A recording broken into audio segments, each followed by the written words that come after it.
बहुत ही important decisions में से एक डिसीजन होता है शादी यानी कि मैरिज का फैसला। इससे पहले बहुत सारी बातों को देखा जाता है, जांचा और परखा जाता है।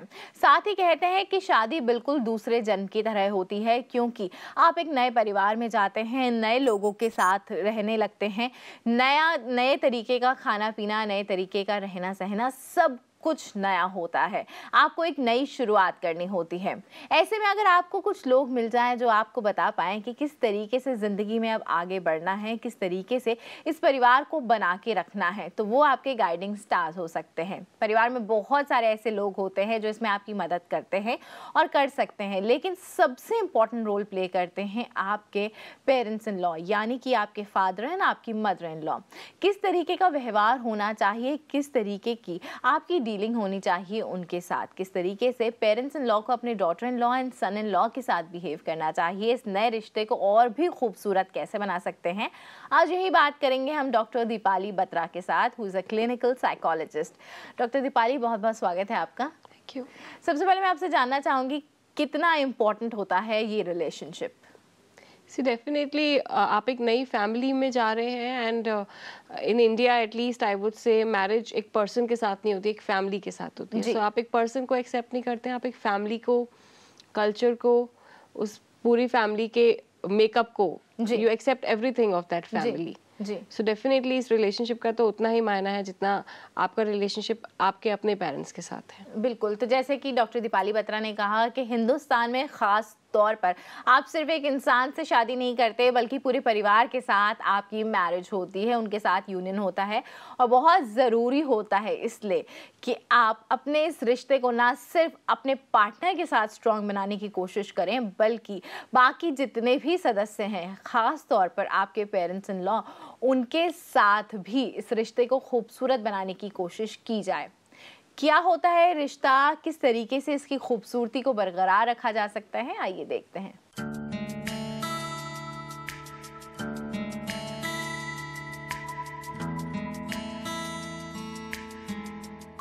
शादी एक ऐसा अटूट बंधन है जिसमें न केवल दो इंसान जुड़ते हैं, बल्कि जुड़ते हैं दो परिवार, दो संस्कृति और बहुत सारे रिश्ते और नाते। अक्सर महिलाएं इन लॉज के साथ अपने रिश्तों को लेकर बहुत ही चिंता और तनाव में रहती हैं कि कैसे वो अपने सास ससुर और ससुराल पक्ष के साथ अपने रिश्तों को बेहतर बना सके, क्योंकि ये रिश्ते जितने खूबसूरत हैं वहीं नाजुक भी हैं। कई बार रिश्तों को ठीक से ना समझ पाने, इग्नोर करने और रिस्पेक्ट और प्यार ना देने, या फिर उन्हें ईगो के चलते रिश्तों में कड़वाहट आने लगती है, जो बनती है आपसी दूरी, तनाव, झगड़े और फैमिली ब्रेकअप की वजह। इसलिए इस नाजुक रिश्ते को अच्छे से समझने और जानने के साथ ही उन्हें ठीक से निभाने और संजोए रखने की भी जरूरत है। इसलिए अपने इन लॉज को उतना ही मान सम्मान और प्यार दें जितना आप अपने पेरेंट्स को देती हैं, क्योंकि प्यार और सम्मान से किसी को भी अपना बनाया जा सकता है। तो पेरेंट्स इन लॉ के साथ इस रिश्ते को खूबसूरत बनाने के लिए कुछ ना कुछ एफर्ट्स करने बहुत ज़रूरी हैं, लेकिन उतना ही ज़रूरी होता है कि ये कोशिशें दोनों तरफ से की जाएं। अक्सर देखा जाता है कि जब भी घर में नई बहू आती है तो उसके साथ बहुत सारी एक्सपेक्टेशंस जुड़ी होती हैं। किस तरीके से आपको अपनी एक्सपेक्टेशंस को थोड़ा सा कम करना है और किस तरीके से एक बहू को, यानी कि एक डॉटर इन लॉ को, एक्सपेक्टेशंस को पूरा करने की कोशिश करनी है, साथ में एडजस्ट अकोमोडेट करने की कोशिश करनी है, आइए जानते हैं। जब भी घर में कोई नई बहू आती है तो बहुत एक्साइटमेंट होती है, बहुत सारी चिंताएं भी होती हैं और बहुत सारी एक्सपेक्टेशंस भी होती हैं। तो चलिए पहले as a mother in law इस रिलेशनशिप को देखते हैं। आपको क्या लगता है जनरल साइकोलॉजी क्या होती है, जो मदर इन लॉज होती हैं उनकी कितनी एक्सपेक्टेशंस जुड़ी हुई होती हैं? डेफिनेटली सबसे पहले एक्सपेक्टेशन तो ये होती है कि मेरी पूरी फैमिली को एक्सेप्ट करे और मेरे बेटे का ध्यान रखे और मेरे पूरे परिवार का ध्यान रखे, और जिस तरह का हमारा रहन सहन है, जिस तरीके से हम रह रहे हैं, उन चीज़ों को फॉलो करा जाए। मतलब मेरे घर का जो सिस्टम है उसके हिसाब से चलने की पूरी कोशिश करी जाए। वो एक पर्टिकुलर तरह का नज़रिया है कि अपने आप को कम्प्लीटली चेंज करा जाए। ये एक जनरल सा है, you know, most of the mother in law और father in laws would think like that कि आपको सिस्टम को कम्प्लीटली एक्सेप्ट करना है and you have to make it fast. कहीं ना कहीं पे वो एक नज़रिया नहीं आ पाता है काफ़ी सारे केसेस में कि सिस्टम में पूरी तरह ढलने में समय लगता है। जी, तो ये आपको लगता है एक जनरल साइकोलॉजी जो काम करती है वो ये होती है कि आप अपनी डॉटर इन लॉ से एक्सपेक्टेशंस रखती हैं कि जो भी आपके घर में जिस भी तरह से काम कर चल रहा है, जो भी सिस्टम है आपके घर का, वो बहुत जल्दी से उसमें ढल जाएं, बहुत जल्दी से उसे फॉलो करने लगें। आपका ध्यान रखें, आपके बेटे का भी ध्यान रखें। लेकिन यहाँ पर एक गलती हो जाती है कि हम वो एक्सपेक्टेशंस या वो चेंजेस इतना जल्दी उम्मीद करते हैं उसकी, जितने जल्दी शायद वो लड़की जो नई आई है वो अपने घर को, नए लोगों को समझ भी नहीं पाती। तो आपको क्या लगता है कितना ज़रूरी होता है एक लड़की को जो अभी अभी आपके घर में आई है, जिसका आपसे पहले कोई इंटरेक्शन नहीं था, वो आपके बारे में, आपके घर के बारे में बिल्कुल कुछ नहीं जानती, उसको टाइम देना, स्पेस देना, थोड़ा सा सपोर्ट देना और साथ ही साथ थोड़ी लिबर्टी देना, ये कितना ज़रूरी होता है? सी बैलेंसिंग बहुत ज़रूरी है। आई वुड से कि 25 इयर्स इसने कहीं और स्पेंड करा है, अभी उसको आपके साथ 2 मंथ्स 6 मंथ्स या मैक्सिमम 2-3 इयर्स भी हो गए। That is not a big duration because उसकी जो नींव है वो कहीं और की है। एंड ऑब्वियसली बिकॉज गर्ल्स का टेम्परामेंट भी चेंज हो रहा है, सो फ्लेक्सिबिलिटी उनमें भी कम हो रही है। So problem is not always one sided, it is definitely from both the sides. And role change accept करना दोनों तरफ से होना चाहिए।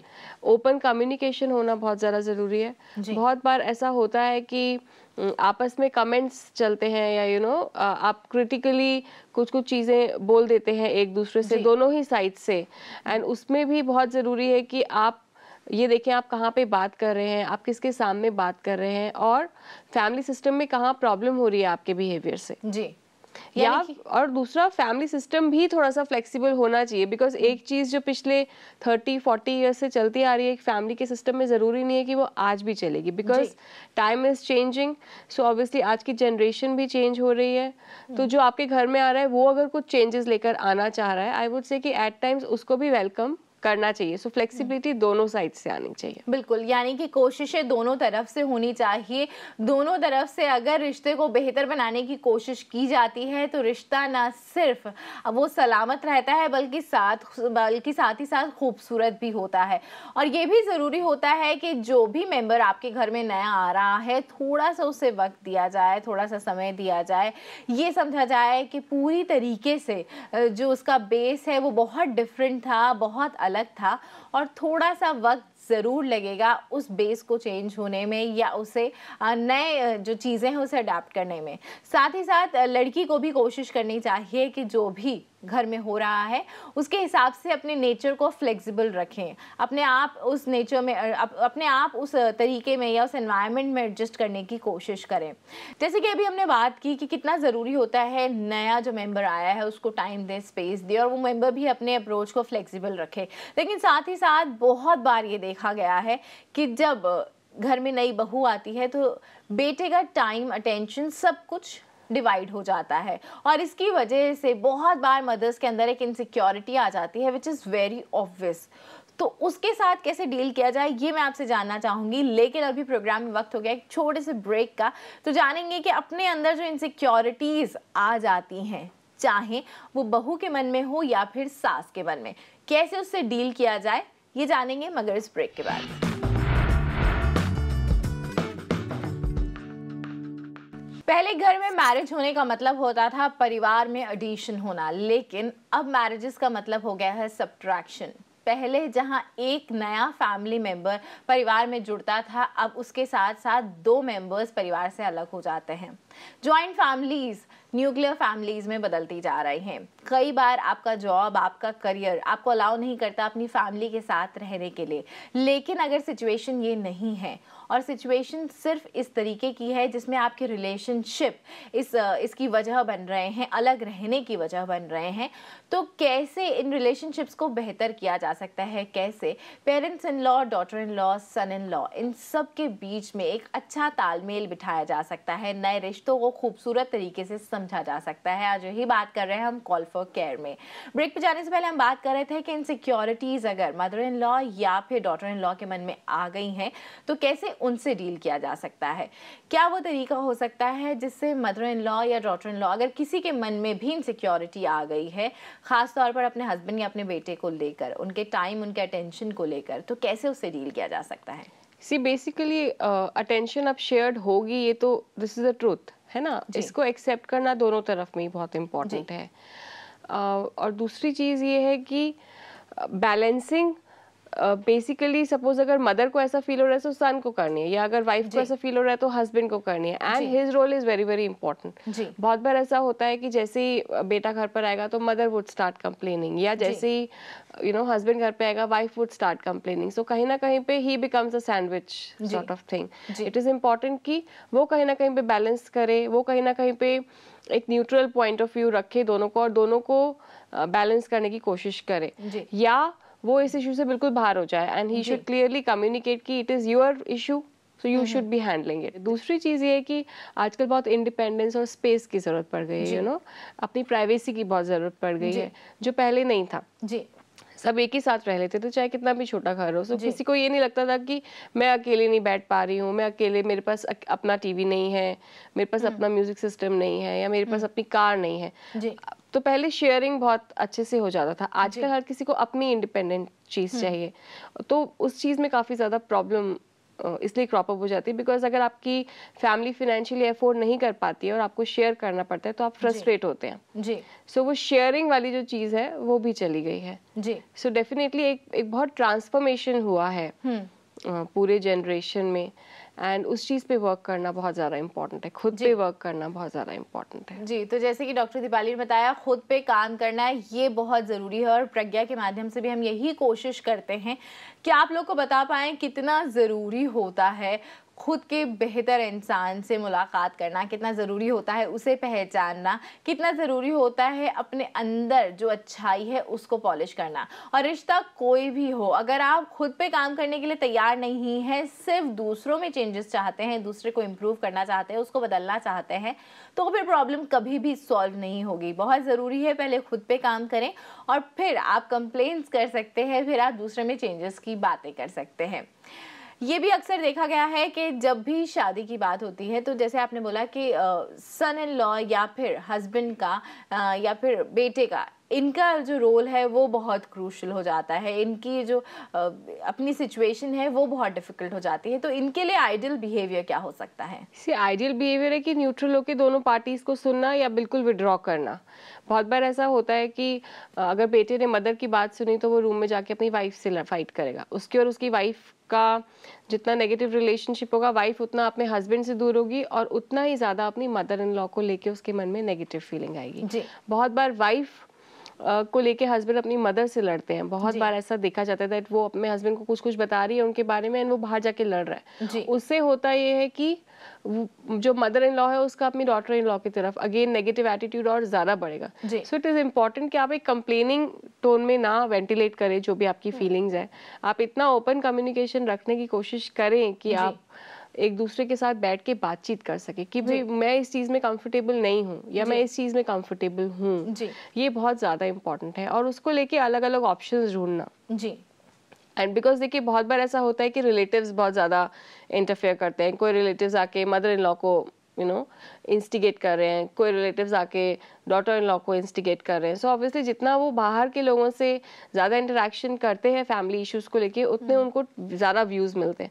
जितने उनको ज़्यादा व्यूज़ मिलते हैं वो उतना अगेंस्ट होते हैं, उतना फ्लेक्सिबिलिटी उनमें कम होती है। सो इट इज़ इम्पॉर्टेंट कि आप खुद से सोचें कि टाइम बदल रहा है, या मैं एक नई जगह पर आई हूँ तो मुझे किस तरीके से अडेप्ट करना है, मुझे किस तरह से मिलना है इस फैमिली से। ये बहुत वो जानना, वो समझना बहुत ज़रूरी होता है। बहुत ज़रूरी होता है अपने थॉट्स खुद क्रिएट किए जाए। बहुत ज़रूरी होता है अगर आप अपनी प्रिवेसी की बात करते हैं तो अपनी फैमिली प्रिवेसी का भी ध्यान रखिए। हर बात हर किसी से डिस्कस करना बिल्कुल भी ज़रूरी नहीं होता है। साथ ही साथ जैसे कि हमने बात की कि लड़के की भूमिका इसमें बहुत इंपॉर्टेंट हो जाती है, उनके लिए आइडियल बिहेवियर क्या हो सकता है ये भी डॉक्टर दीपाली ने बताया। लेकिन आज के टाइम में देखा गया है एक बहुत ही कॉमन सा इशू होता है, शादी शुरुआत से ही पेरेंट्स की मर्जी के खिलाफ होती है, यानी कि आपने शुरुआत में ही कुछ ऐसा कर दिया है जो उन लोगों को पसंद नहीं है। अब आप ऐसे किसी घर में चले जाते हैं तो फिर किस तरीके से रिश्तों को हैंडल किया जा सकता है, किस तरीके से उन्हें और बेहतर बनाया जा सकता है। डॉक्टर दीपाली, बहुत कॉमन हो गया है, शादियां जब मर्जी से नहीं होती हैं तो नाराज़गी शुरू से ही होती है। जो एडजस्टमेंट की पॉसिबिलिटीज़ होती हैं सिर्फ एक साइड से रह जाती हैं। तो ऐसे में कितना ज़रूरी हो जाता है कि आप रिश्तों को बेहतर बनाने की कोशिश करें और कैसे की जा सकती है? सी बेसिकली अगर अगेंस्ट होती है तो यूजुअली ऐसा होता है कि विद टाइम एक्सेप्टेंस मिल जाती है। दैट इज ऑब्वियसली देयर बहुत सारे केसेस में आजकल। आज से मैं 10 इयर्स पहले की बात नहीं कर रही हूँ, आज की बात कर रही हूँ। एंड अब जो नया पर्सन आपकी फैमिली में आया है वो अपने अंदर डेफिनेटली उसको भी कोशिश करनी चाहिए कि उसको एक्सेप्ट करा जाए, तो वो भी आपके फैमिली सिस्टम को फुली एक्सेप्ट करने की कोशिश करता है। पर हो सकता है कि कुछ महीनों के बाद या कुछ सालों के बाद उसको लगे कि मैं एक आर्टिफिशियल जिंदगी जी रही हूँ, this is not the life जो मैं चाहती थी, बिकॉज मैंने उन्होंने अब मुझे एक्सेप्ट कर लिया है। सो आई वांट कि वो भी मेरी कुछ कुछ बिहेवियर्स को एक्सेप्ट करें, मेरी कुछ कुछ डिजायर्स को एक्सेप्ट करें। सो ऑब्वियसली आज की जो गर्ल है, आज की जो लड़की किसी भी फैमिली में जा रही है, उसकी सोच यही है कि कुछ कुछ मेरी भी जो ज़रूरतें हैं उनका ध्यान रखा जाए, बिकॉज अदरवाइज वो आर्टिफिशियली जीती रहेगी, वो अपना जो रियल उसका सेल्फ है वो छुप जाएगा जी। तो वो उससे ज़्यादा इरिटेबल होगी, ज़्यादा फ्रस्ट्रेट होगी। हो सकता है अपने इन लॉज के सामने वो अपनी फ्रस्ट्रेशन ना दिखाए, अपने हस्बैंड के सामने, अपने फ्रेंड्स के सामने, अपने ऑफिशियल वर्क में, उन सब चीज़ों में दिखा सकती है। सो आई थिंक ओपन कम्युनिकेशन तो सबसे ज़्यादा इम्पॉर्टेंट है एक फैमिली में, जो दोनों ही तरफ से मोटिवेटेड होना चाहिए और दोनों ही तरफ से एनकरेज होना चाहिए। बिल्कुल। तो जैसे कि डॉक्टर दीपाली ने बताया कि अगर रिश्तों को बेहतर करना चाहते हैं तो बहुत ज़रूरी है कि कोशिश दोनों तरफ से होनी चाहिए, कम्युनिकेशन दोनों तरफ से ओपन होना चाहिए। बहुत बार देखा गया है कि लॉज के साथ रिश्ते बिगड़ने का एक बहुत बड़ा कारण होता है आपके अपने पेरेंट्स। जब आपके बच्चों की शादी हो गई है, चाहे आप लड़के के पेरेंट्स हैं या लड़की के पेरेंट्स, ये समझना कितना ज़रूरी होता है कि उनकी अपनी एक ज़िंदगी है, उनकी अपनी कुछ ख्वाहिशें हैं, उनके अपने कुछ डिसीजंस हैं। कितना इंटरफेयर करना चाहिए किसकी लाइफ में, कब सजेशन देना चाहिए, कितना एक दूसरे को गाइड करना चाहिए, मोटिवेट करना चाहिए, ये हम जानेंगे मगर इस ब्रेक के बाद।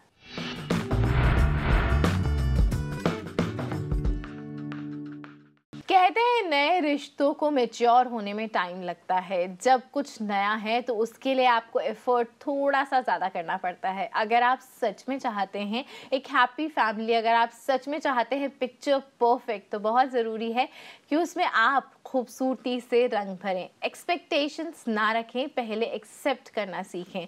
बहुत ज़रूरी होता है खुद में चेंजेस करें, जो आप दूसरों से चाहते हैं वो आप देना सीखें।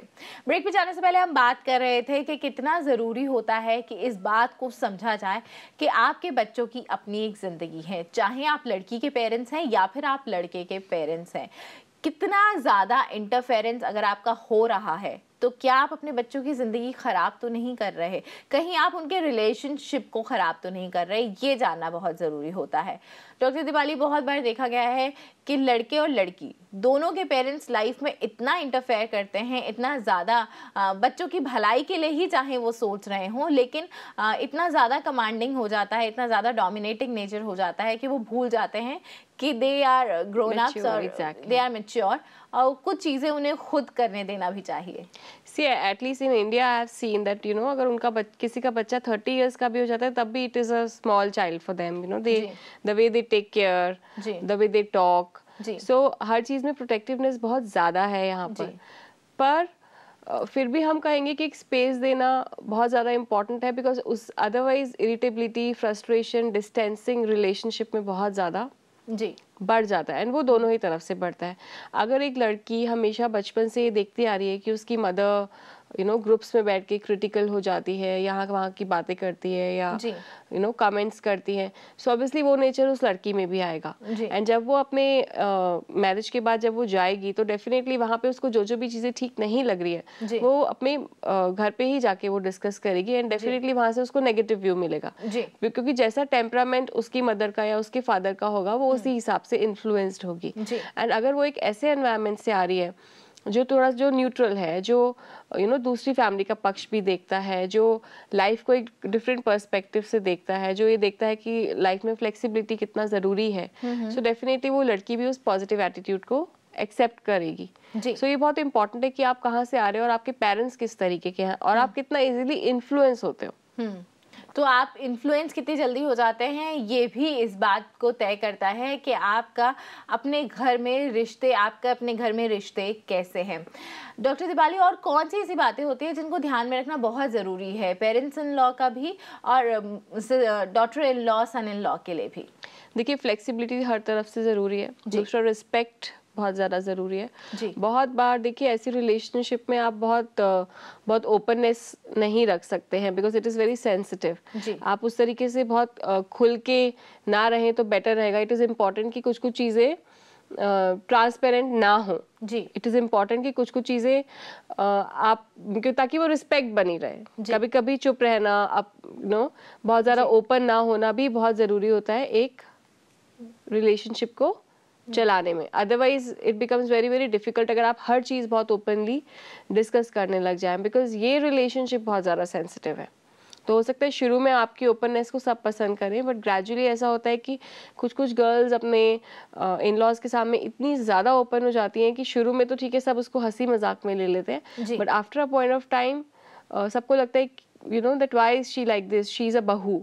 so at the end of the day वो एक बहू वाली ही बात आ जाती है। so it is important कि आप कहीं ना कहीं अपने आप को रोक कर भी रखें और ये समझें कि किस किस बात को कम्युनिकेट करना है, किस किस बात को कम्युनिकेट नहीं करना है, कितना ओपन होना है, कितना ओपन नहीं होना है, ताकि उस फैमिली की रिस्पेक्ट बनी रहे। बिल्कुल। तो टाइम, रिस्पेक्ट, कम्युनिकेशन बहुत ज़रूरी होता है। बहुत ज़रूरी होता है कि आप इस कोशिश, इस थॉट के साथ रिलेशनशिप में आगे बढ़ें कि आपको इसे खूबसूरत बनाना ही है। डॉक्टर दीपाली, आज आपने हमें इतना टाइम दिया, thank you so very much for that.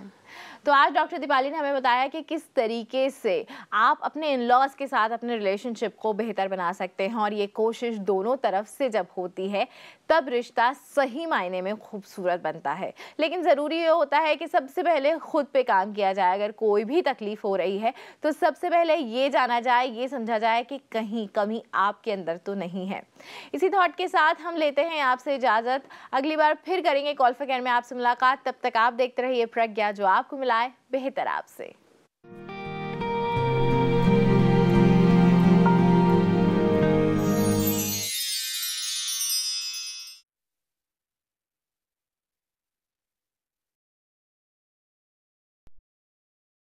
Marriage के बाद जब वो जाएगी तो डेफिनेटली वहाँ पे उसको जो जो भी चीज़ें ठीक नहीं लग रही है वो अपने घर पे ही जाके वो डिस्कस करेगी, एंड डेफिनेटली वहाँ से उसको नेगेटिव व्यू मिलेगा, क्योंकि जैसा टेम्परामेंट उसकी मदर का या उसके फादर का होगा वो उसी हिसाब से इन्फ्लुएंस्ड होगी।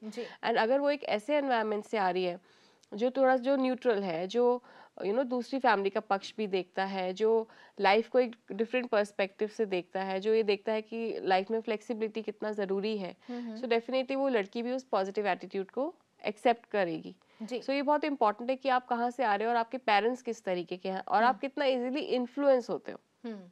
तो आप इन्फ्लुएंस कितनी जल्दी हो जाते हैं, ये भी इस बात को तय करता है कि आपका अपने घर में रिश्ते कैसे हैं। डॉक्टर दीपाली, और कौन सी ऐसी बातें होती हैं जिनको ध्यान में रखना बहुत ज़रूरी है, पेरेंट्स इन लॉ का भी और daughter in law son in law के लिए भी? देखिए, फ्लेक्सिबिलिटी हर तरफ से ज़रूरी है। दूसरा, रिस्पेक्ट बहुत ज़्यादा ज़रूरी है। बहुत बार देखिए ऐसी रिलेशनशिप में आप बहुत ओपननेस नहीं रख सकते हैं, because it is very sensitive.